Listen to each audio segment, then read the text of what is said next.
Our speaker this evening is our own N1ZZ, who used to be president here a few years ago. I had the privilege of meeting him his first night down here at PCARS. He came in and he happened to sit next to me. He said, "Are they interested in contesting?" And that is kind of asking if someone in Florida knows anything about summer rains. Anyway, he's dove right into the contesting, and he sponsors a Wednesday evening get on the air session with our club station. He was going to talk a little bit about that as he goes through his program. He is going to cover quite a bit, quite a few topics. I asked him to tell me what he was going to talk about, and he came up with about 8 different ones. I could tell you about 2 or 3 of what he said, but I do remember a couple.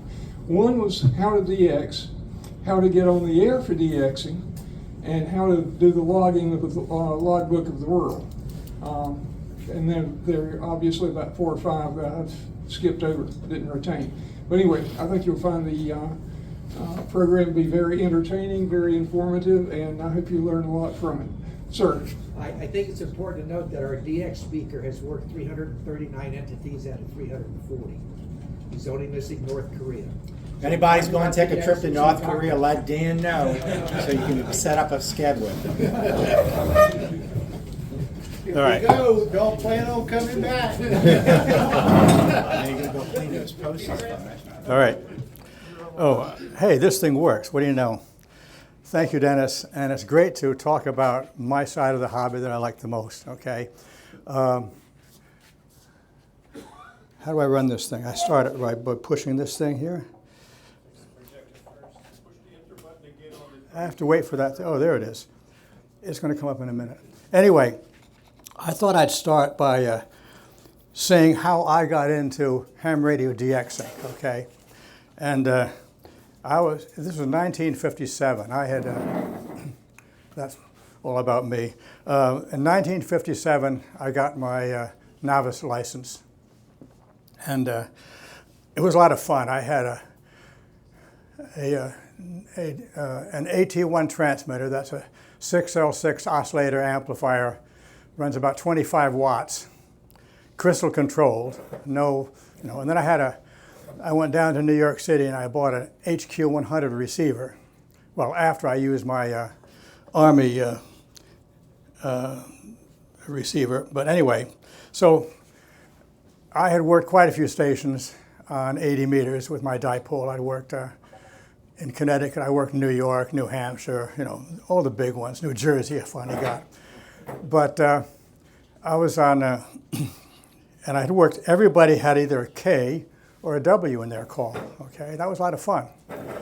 And one of my ham friends, who was a senior in high school, I was a junior, he said, well, why don't you get on the other band? So I bought a 7 megahertz crystal and plugged that in, and it was fun. I worked a W4 and a W8. That was fabulous.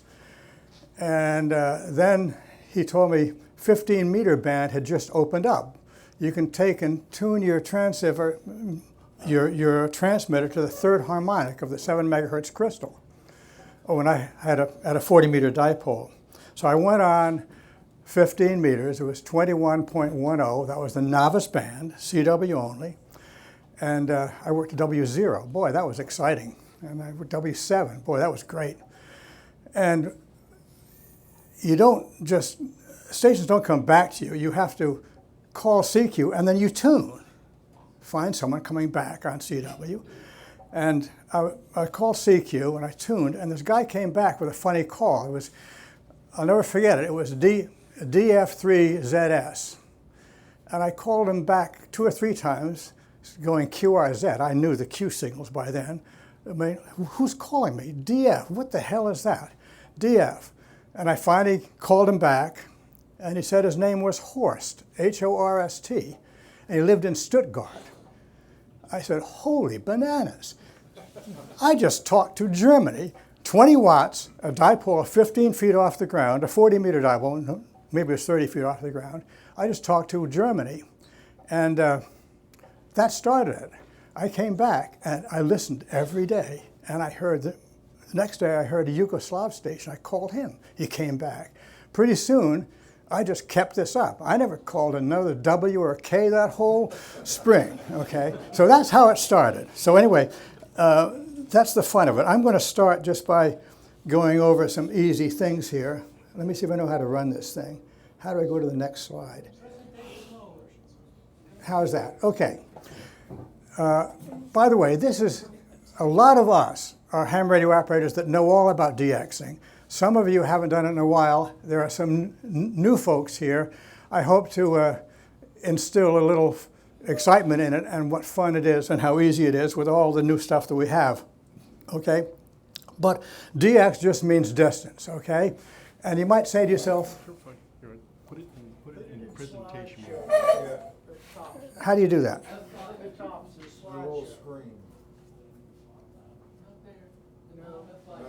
Bottom right. Bottom right, just to the left of the slider. Right in the middle of the Just RAM. to the left of the slider.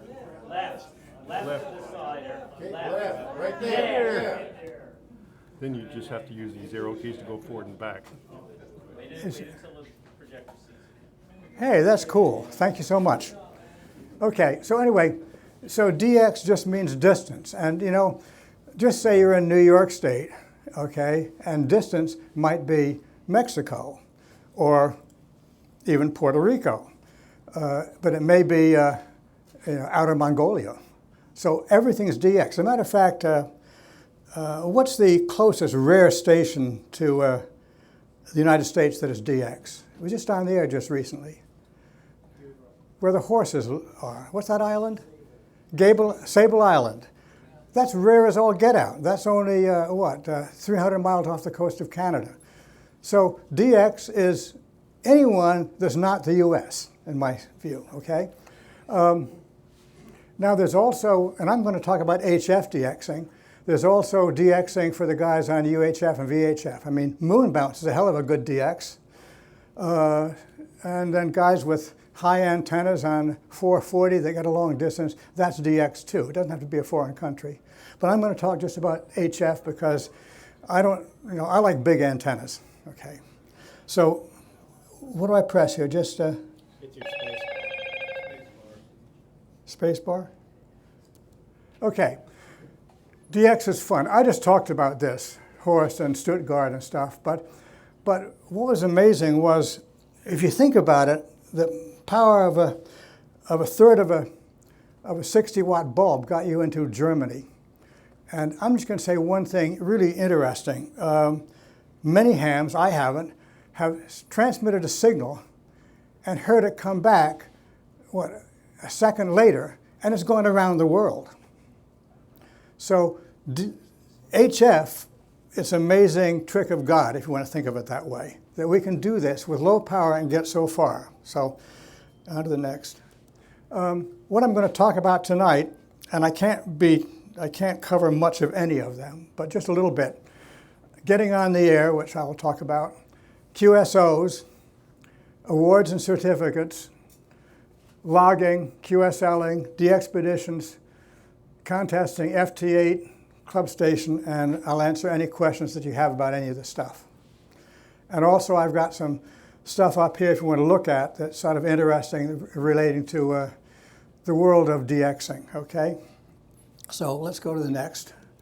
Okay, getting on the air. It's very simple these days. You don't have a separate transmitter and a separate receiver. You don't have to have tuned antennas. You can use antennas that are not set, they're not resonant. You can use antenna tuners to get there, so it's pretty easy. But you know what helps is to have a high dipole. You can't have a low dipole. It won't get out very well.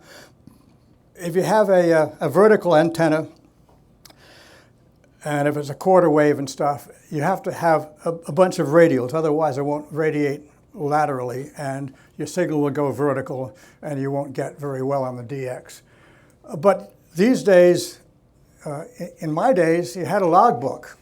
Here's my 1957 logbook, all filthy and dirty up here.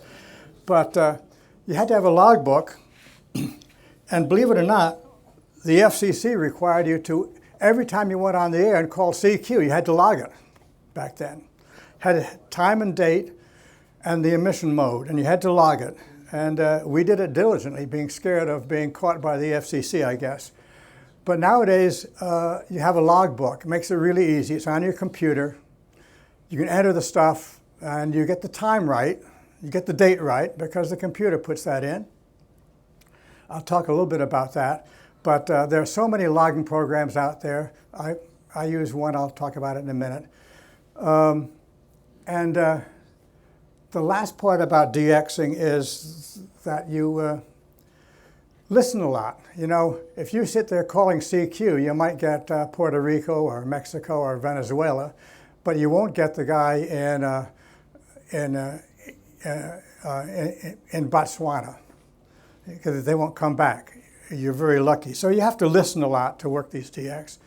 And not only listen, but read the DX postings. There are postings that you can click on, and it will tell you who's on the air, who they are, where they are, and what mode they're using. And it makes going fishing a lot easier. You know what's in the pond and where they are. Okay? So that's what you need to get on the air. Nothing's fancy. A good transceiver is what you need. And I'll tell you a good trick. I had a friend that could never work any DX because he never learned that you have to turn the RF gain up, okay, on the receiver. So learn to run your radio and learn to turn the receiver up and learn to put on AGC so you don't get blasted by the guy down the street and you can hear the weak DX stations, okay? I'm just throwing that out. I just thought of it now. Okay. Okay. For the new folks here that haven't done any HF work and are maybe new to ham radio or haven't been on the air for a while, what is DXing? And what is it? Well, a lot of us have a lot of fun just rag chewing. We get on the air, we get a guy in England, we start talking about it. He talks about his family, talks about the weather, talks about the radio set, and you exchange some good ideas and you get into stuff. You don't really talk politics unless you want to have someone yell at you. But you just rag chew with the guys, and people say, well, what am I going to talk about? But they want to do the same thing to us. They want to talk to us. So basically, it is a friendship mode of communicating, and they just love to do it just as we do, okay?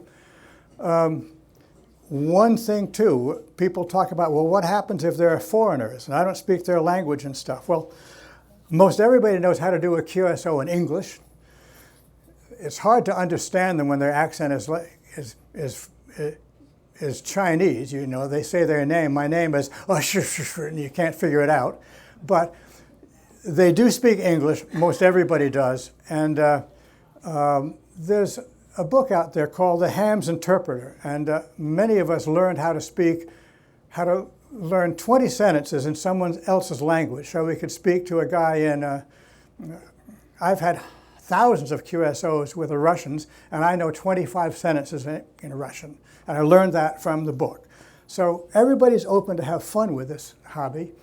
The next thing that happens is you have what's called short QSOs. Oh, and this is both on voice and CW and other modes. But short QSOs are what we find all the time.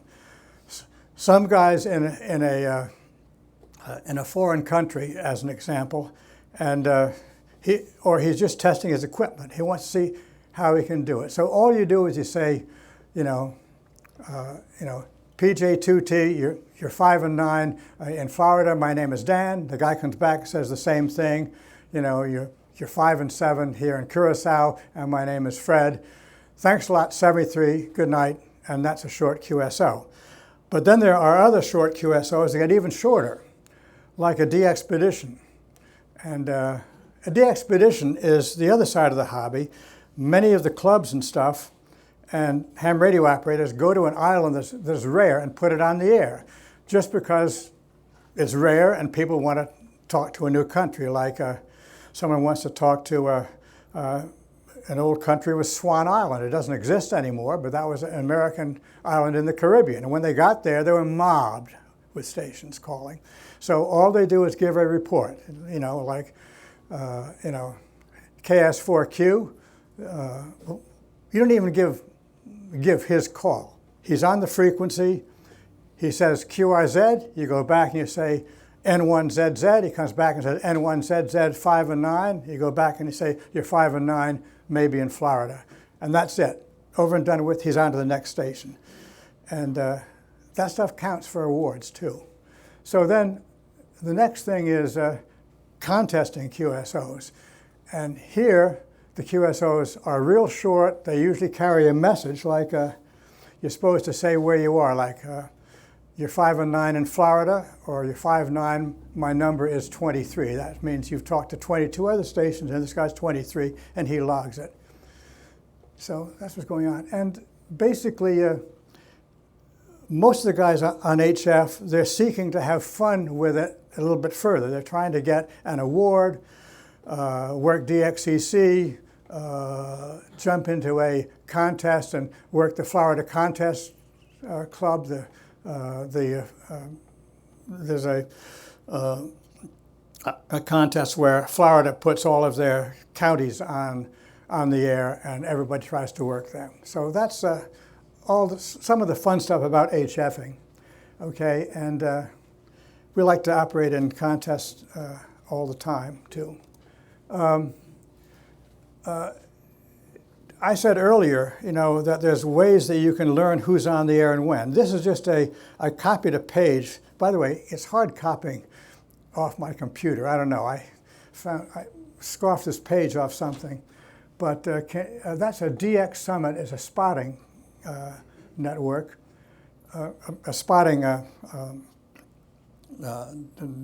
it. It's called DX Summit. It comes out of Finland, as a matter of fact. And on here, I know you can't read it back there, but up on the upper left, it lists a spotter. And the second one down is 406AH. He's in Macedonia. And he just spotted a guy in PE2. He spotted a guy in the Netherlands. And he did it on MSK. Who knows what MSK is? What is it? Yes. Is that meteor scatters? It's a minimum shift keying, I think. Okay. Okay. So he did it on MSK. Okay. And then coming down again, there's another one there. It's a OH6AN. He spotted SU1SK out of Egypt, and he's on FT8. Okay.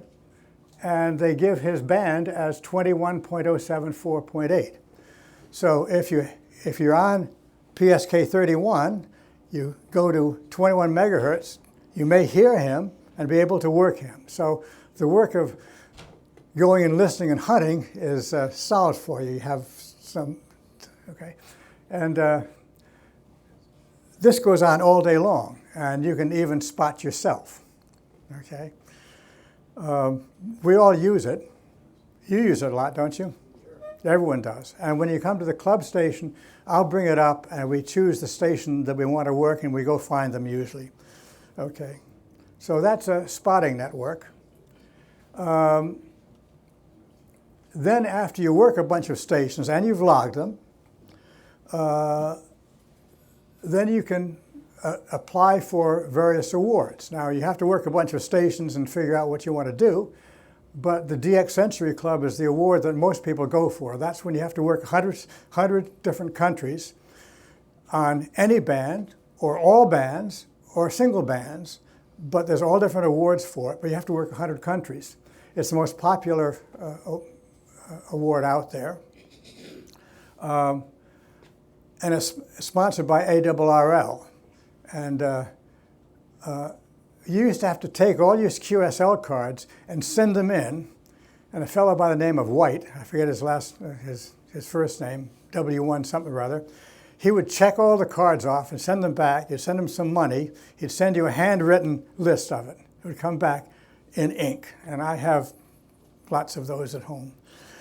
But it's changed now. It's all done via computers. WAS. That's a very popular program. That's worked all states. It isn't really DX, but all of us love to do it. We try to work all the different states on all the different bands. And right now, I'm new to 6 meters. I'm trying to do that on 6 meters, okay? An easy one is worked all continents. But, you know, when I was a novice, just getting going, man, it took me 5 months to work a guy in Africa. So, you know, it is a nice award. Worked all zones, that's another award, very, very popular. That's put out by CQ magazine. They arbitrarily divided the world into 40 zones, and you had to work all 40 zones. And when I was on the air, the real problem was there was only one ham in zone 40, only one ham. Who knows what zone 40 is? Oh, I'm sorry, zone 23. Well, yeah, no, Vietnam wasn't in it, but it might have been. China. There was no hams allowed in China, and the only ham that was on the air was an American station in Taiwan. So that was the only way you could get zone 23. And I heard him one day, and I got him, and I got WAC. Loved it. But of course now China's on the air a lot.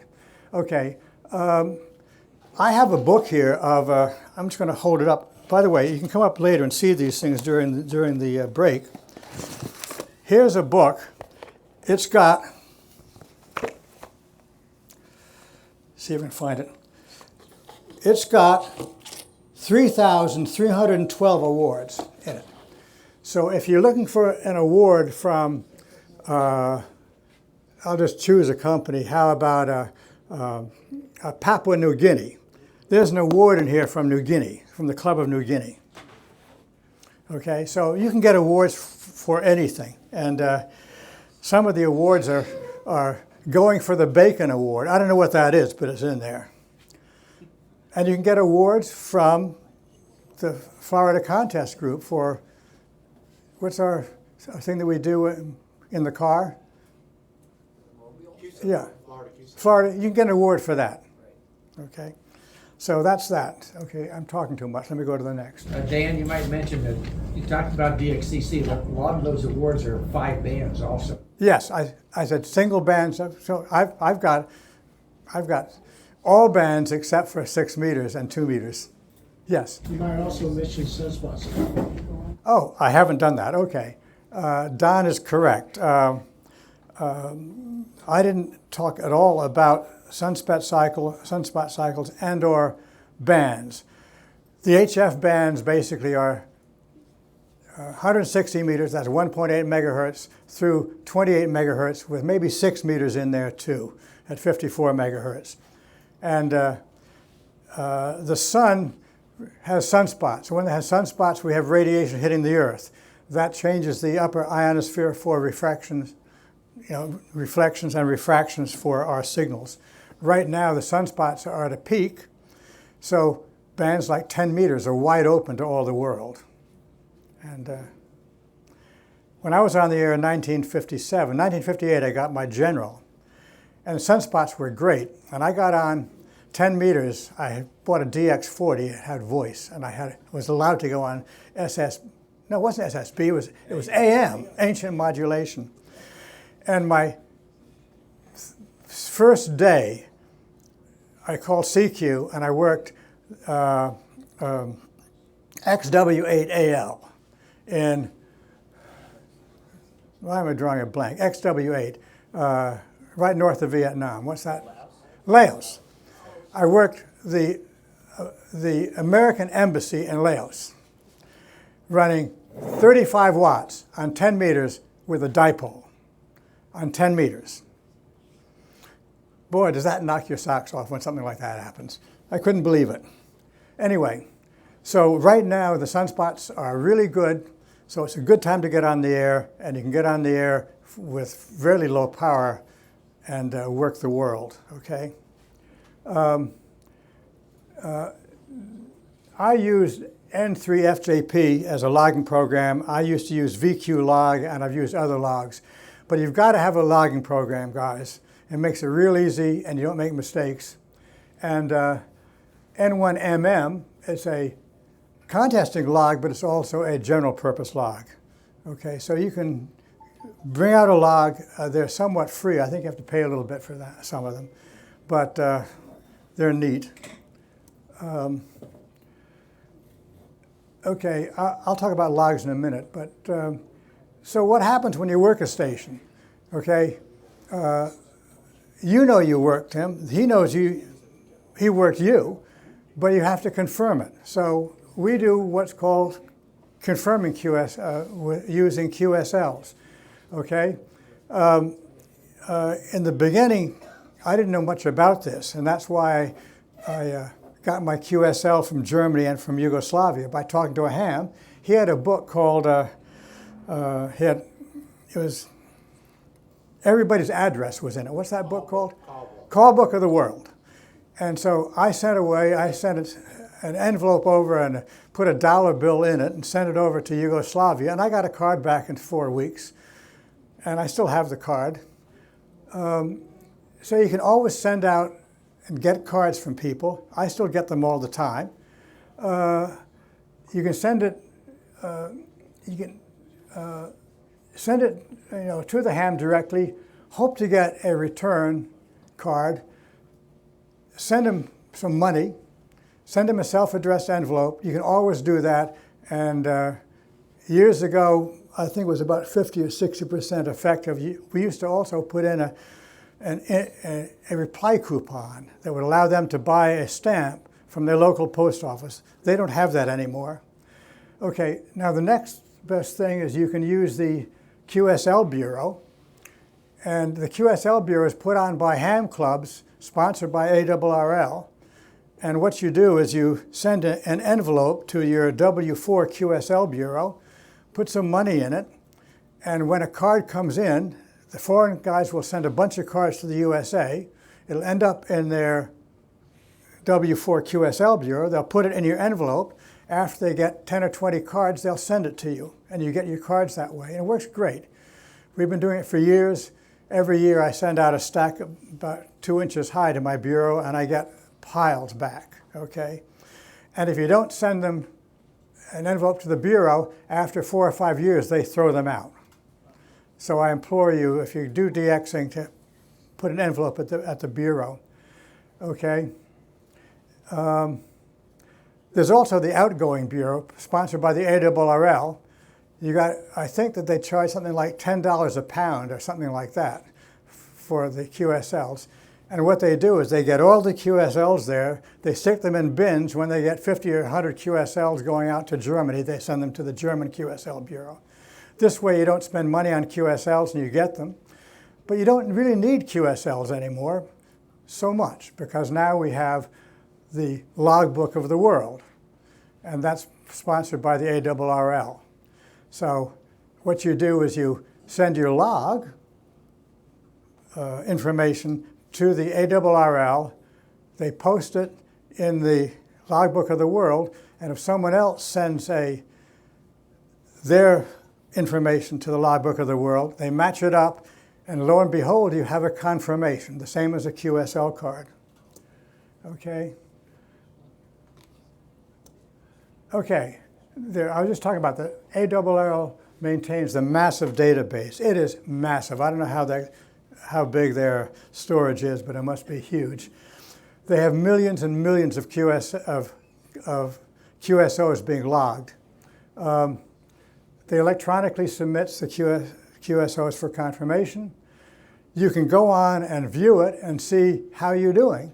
You can view your log, and then you can view how many of them have been confirmed, okay? And once it's in there, you can use the stuff that's in that log to then apply for awards and certificates, okay? So I know you can't see that. I just tried to capture that off my computer. That's a Logbook of the World page. And at the top, it has my call. It has who I worked, the date and time, the band, the mode, the frequency, and what the country is, that QSL. So those have all been QSL, means they've been confirmed.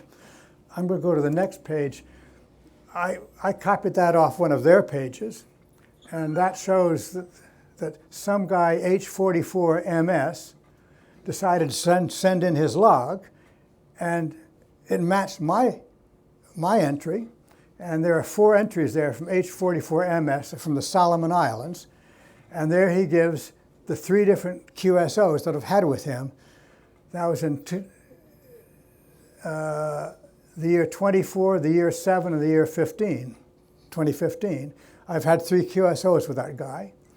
And coming down, I talked to UR9QQ on 40 meters FT8 just recently, 22 from Ukraine. There's Kaliningrad, that's a new country. By the way, while I'm on the word Kaliningrad, anyone know where that country is? What's that? Who knows where Kaliningrad is? Okay, it's a Russian country, but does it touch Russia? No, it's separate. Incredible. They have a little piece of Kaliningrad's in northern Poland. Doesn't touch Russia. And it's a new country because it's not contiguous with Russia. So, you know, you get to learn your geography when you do DXing. Okay, so anyway, that's a copy of the logbook of the world. Okay. I was just talking about before about going hunting. You can go and get guys off DX websites, postings, but FT8 is a new mode that we're using very, very actively now. It's a new mode digitally run on your computer. And they list all the QSOs going on and all the countries that they worked in a 1 or 2 minute period on all bands.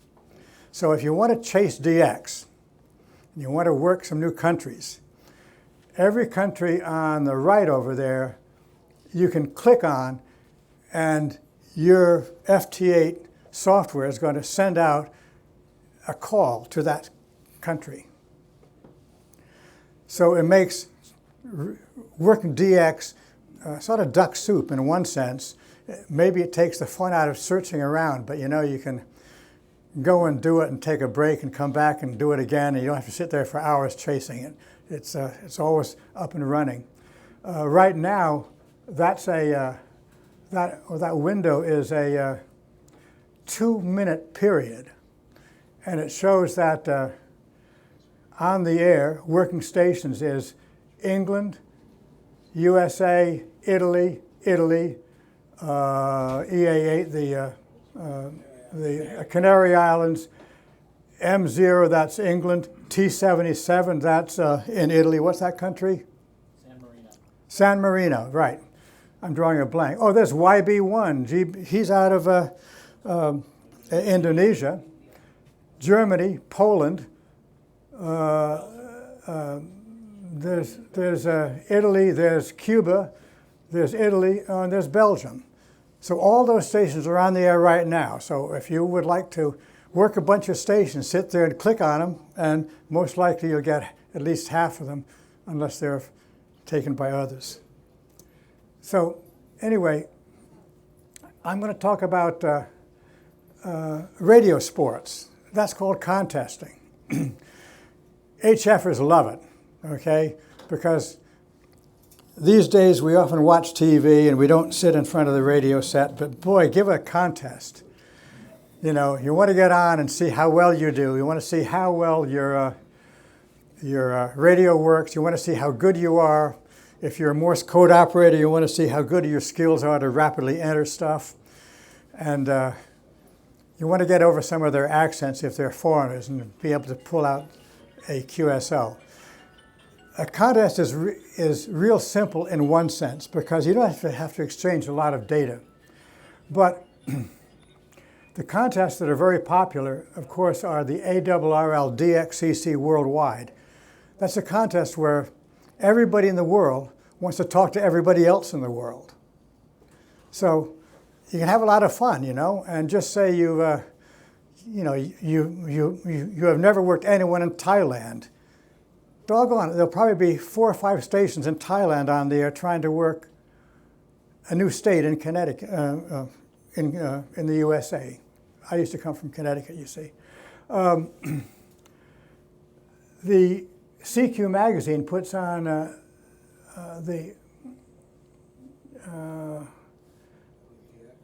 yeah, am I getting mixed up here? Yeah, the CQ Worldwide. I put down WAZ. I meant worldwide. The CQ Worldwide contest. That is phenomenal. That's the most popular one. The ARRL DX is the world trying to work the USA. That's the world one. So we want to work the world. They want to work us. So we're who they hunt. So that's a fun contest. The CQ Worldwide one is everybody in the world wants to work everyone else in the world. And that's a blast. And there's even other contests that I don't talk about. There's the All Asia contest. I mean, if you haven't worked Asia and you want to work, some country in Asia like Papua New Guinea, he'll be on in that contest. Okay, so in a contest, it's really simple. You just give who you are, and you log the mode. You log the contest, the mode, the band, and the power, and a club entry. What you do is, if you can log everything and send it in to the sponsors, you can win a certificate. Okay. How are we doing for time? Okay. I'm zipping right through here. Okay. So here's the N1MM contest page. Remember I mentioned you can use N1MM for a logging program, also a contesting program.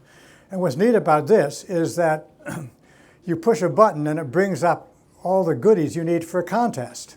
Sort of neat, you put down ARRL contest and it tells you got to output what state you're in. That's what the foreigner needs, okay?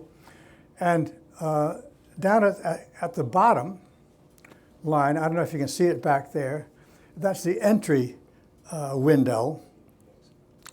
And you hear a station, like right now I have LU8DPM in there.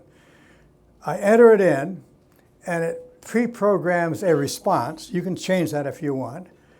Okay, and this one tells me it's my number 60 is, I'm sorry, that's his number that he's giving me, number 60.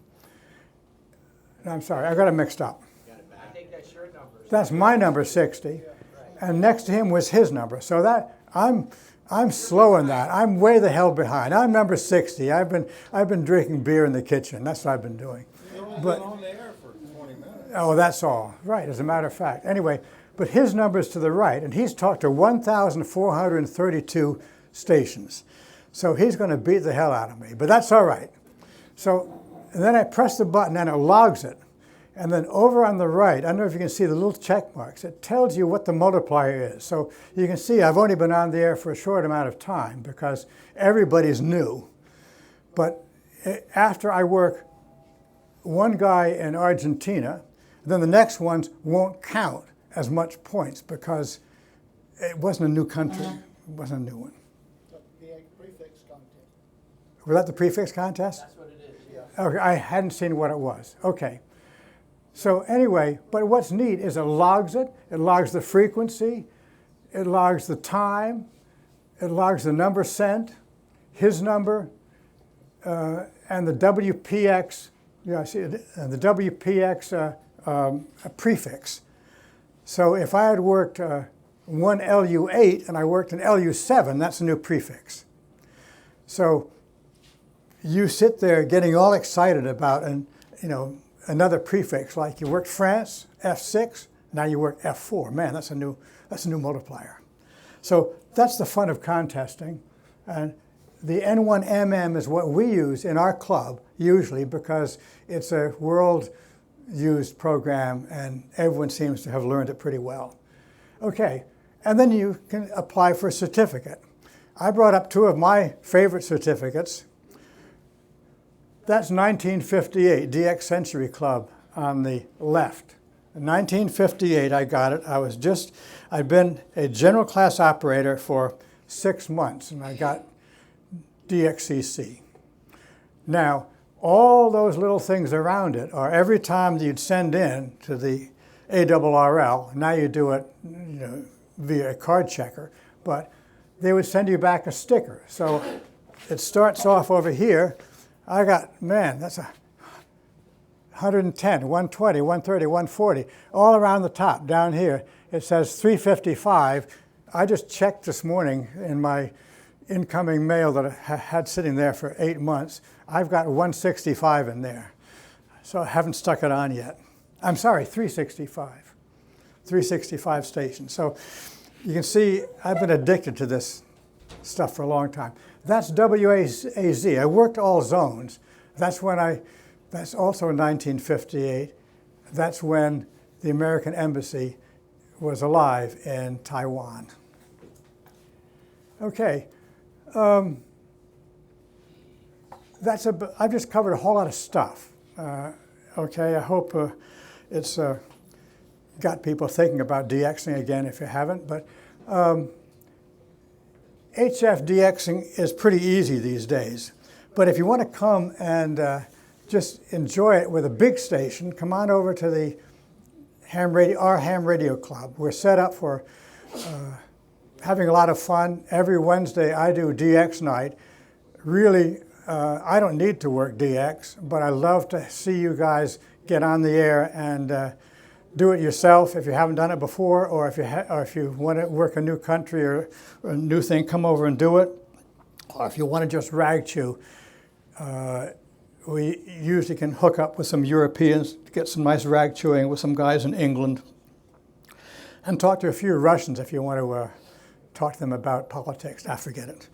But it's a lot of fun. So come over Wednesday. I started at 5 o'clock. Everyone's invited.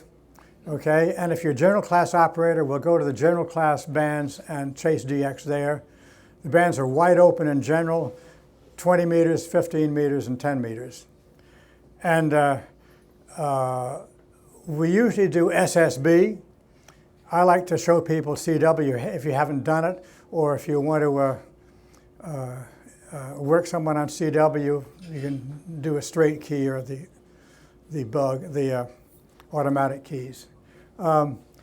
If you're at home and you don't have much time to come over and do that, or you want to get on there these days and work a lot of DX and have a lot of fun, get on FT8. It's not the same as talking to guys. You don't have many QSOs. You don't talk about stuff, but you can enter a new country all the time and get QSLs, and they all count for ARRL awards and everyone's awards. So did I use up all my time? Oh, yeah. I go down usually once. I used to go down twice a year. I'm a member of the PJ2T contest group. It's called the Caribbean Contesting Consortium. There are about 5 members here that belong to that club. We go down every year. I used to go to CW. I've been going down for the SSB contests. And we do it every year. We like to have 8 operators. We have we have 4 kilowatt stations set up. We have had 5 set up. We put one on the porch. No, we've had 6. I've had 6 out there. We have 17 antennas. We have kilowatts. Everything's linked together on the computers.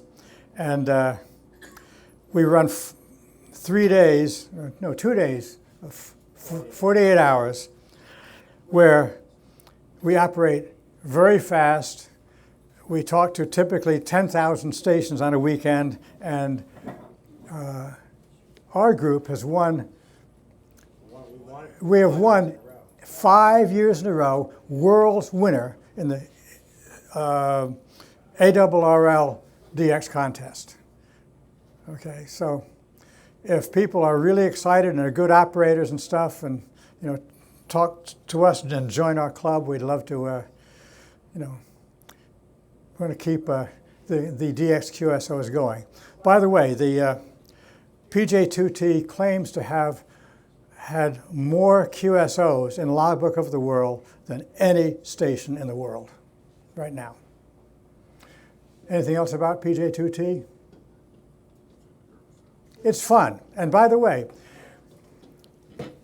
I go down there every year, and every year I give out a little prize. If any one of you works on 5 bands during the contest or any time, during the contest, you're going to get bribed by me to do that. Okay, you can get a little prize, but it's fun. When they have contests down there, whatever contest it is, I work them on 5 bands at home, and I'll work them on any mode, but I always do it because I like to support the club. So, any other questions about what I talked about? Yes, go ahead. I just want to mention, in case anybody is interested in DXing on their own, if it's really rare station, he's probably not listening on the same frequency he's transmitting on. I'm talking about sideband and CW. Right. And I hear all of the time people calling a rare DX on the same frequency he's calling at, and there's nobody else calling him. So that's one clue that maybe he's not listening on that frequency. Usually he's listening up. Sideband is usually up 5 kilohertz. CW typically 1, up whatever. Be aware that he might not be listening on the same frequency he's transmitting on, so that you don't transmit right on top of him. Right. And you can tell that very easily. As a matter of fact, tune up above the frequency when you don't hear, you hear him calling stations and you don't hear anyone going back. Go up in frequency and then you'll hear the mob higher calling him. Okay, and also check on the spotting networks that they will say up 5, or they say up 10, or up 5 to 10. So at least you have some information of where they are. And modern transceivers allow you to listen on those frequencies and then click over to listen where he's calling. And if you screw up and you make a mistake, what are they going to say? Up, up, up, up, get off the frequency, you lid, move off. They'll come back and tell you that. That he's listening up, because you're on there and nobody's calling. He's up 5 megahertz, stupid. Stupid. And then if you persistently call on his frequency, then you get all kinds of swear words. Okay. So anyway, that's a little bit about DX. Any questions? I mean, I covered a lot of stuff, but. Yes, Gary. With FT8, I think you mentioned the PSK reporter, because even if you got a little puny station, it's amazing where you can see yourself all over the world. Yes, that's right. So how do you do that? You go to the report. PSKreporter.info. Okay, there's lots of aids to help you. So that says if you're being heard. Oh yeah, Okay. All these stations that report in. Okay, and by the way, PSK31 uses software that was used for all the space communications, written by a guy helped by Joe Taylor and a lot of other super scientists that do very good software work. You can work a station there that you can't even hear on your radio. In other words, you have background noise and you don't even know the station's there. And then they'll come back and they will give you a report that you're 21 dB below the noise level on his receiver. So that shows you the efficacy of the software coding. And I have been on my wrong antenna, on the wrong frequency. On the wrong antenna. My SWR was probably 10 to 1, and I transmitted by mistake, and he came back to me. How did that happen? I was putting out 5 watts. My transceiver switched down, and he still heard me. Go ahead. One of the things you'll notice when you start an FT8 working DX, you'll be calling up like at 2 kilohertz audio. Right. And all of a sudden, the station will come back to you, and your transmitter will jump down to 300 hertz. Right. He's moving your transmitter so he can copy your signal and not have all these other signals on top of it. Right. That's called Fox and Hound. Right? Yes. Yes. That's a mode of FT8. So anyway. It's used by a lot of DXers. There are lots of people here that are really good in FT8. I had to have help to get me going, and it works. But you'll get all the help you want. So new hams, etc., get all the help you need from all of us and get on the air, and it's a blast. Yes, Wednesday nights we'll do it, yes. So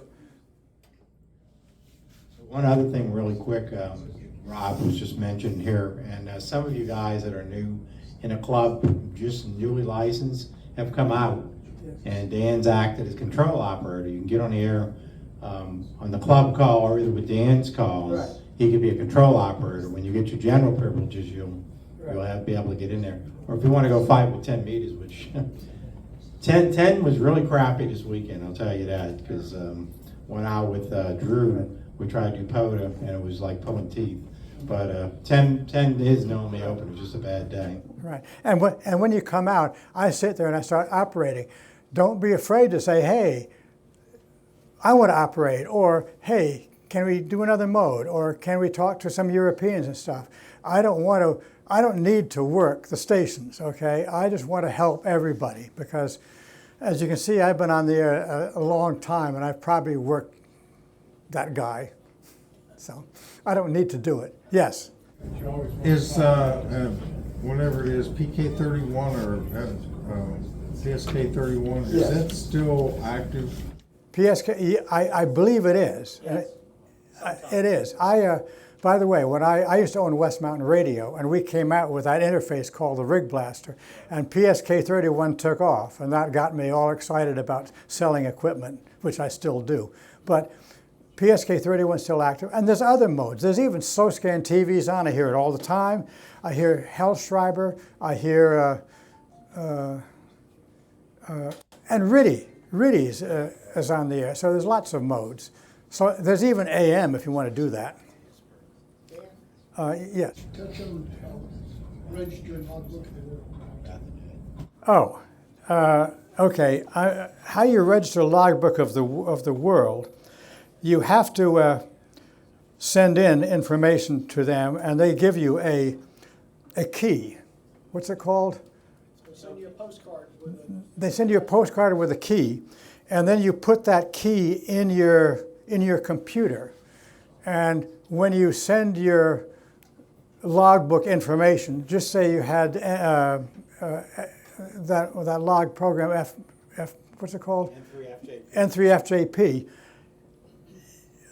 You can send your logbook information in, but it's got to have associated with it the key. Okay, so this means that you're really a ham radio operator, and you really are standing behind that QSO, and you're not spoofing anybody. That's what it's all about, to keep it correct, and you're not cheating. And you have to, every few years, you have to renew that. And if you don't renew it, then you got to redo it. I didn't renew it, I had to redo the whole thing. Yes? Dan talked about DX night on Wednesday nights. Yes. Out at the club station. Although it's WMLB, the club station, you're out there, you can use your own call, get the credits for your own call towards DXCC, Brookville Station, Brookville Zones, whatever. And it even works all states, because we're so close in here. We're not in another state. Right. And also, as a member of the club, you own the radio equipment out there. Once you are checked out and know how to operate that equipment, you can go out there at any time you want to, 24/7, operate that equipment, use your own call. That's correct. But you have to get, if you're there and you get checked out, it's really worthwhile to not only be checked out, unless you're an old-time ham. If you're a newbie, if you're beginning, you should come out and practice running it before you do it on your own. But it is your equipment to be used for the club, yes. A few words about DX on VHF and UHF. Yes. Distant, what's considered DX is different, of course. Yes. A few hundred miles, but how about, I have worked as far as Texas on 1296 and North Carolina on 10 gigahertz. Really? Congratulations, that is really neat. That's obviously some kind of refraction. What was happening in the ionosphere at that point? What happens in the troposphere, temperature difference. Oh, that's what it is. Also, there's other stuff like meteor scatter, that Don's doing that. So there's all different kinds of modes. by the way, they when you apply for DXCC and stuff, you apply also with the mode. So you can get DXCC on CW, on voice, that's SSB, etc., and then digital. And digital is RTTY, FT8, and also PSK31 and other modes. Are there other modes that you can apply for? There's no one for FT4 yet? What's that? Not separate on FT4? Yeah, FT8's digital. FT8's digital. Used to be, really was separate, and now it's part of digital. Is that right? Okay. Anyway, one last thing. You will find that you get on the air when the bands are open and you start talking to foreign DX stations, and they want to call you just as much as you want to call them. So people are often shy a little bit. Don't ever be mic shy. These guys just love talking, and you know, they don't care who you are, where you are. They just want to talk on the radio. So. Don't pass up Rare DX. Yeah, never pass up Rare DX. Okay.